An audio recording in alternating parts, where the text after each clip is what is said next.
Hello বন্ধুরা, আজকে আমি তোমাদের দেখাবো লাল শাকের ভর্তা। এটা একটা ওপার বাংলার রেসিপি। আমি কতগুলি রসুন থেতো করে নিচ্ছি, আর এখানে নিয়েছি ধারার মাস্টার অয়েল, কেননা ধারার মাস্টার অয়েলটাই আমরা খাই বলে এটা ইউজ করছি।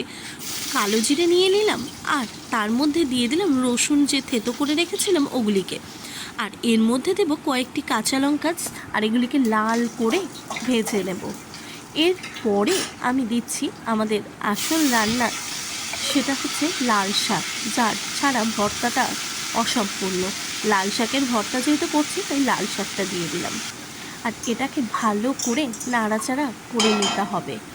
এরপরে কিন্তু লাল শাকের মধ্যে দিয়ে দিচ্ছি লবণ, হলুদ, আর তারপরে আবার একটু নাড়াচাড়া করে নেব, আর তারপরে এটাকে আরেকটু ঢেকে দেব।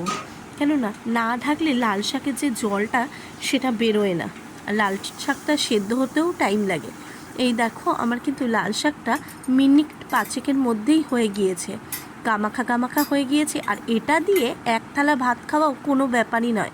তোমাদের কেমন লাগলো লাল শাকের ভর্তা? প্লিজ কমেন্ট বক্সে কমেন্ট করে জানাও।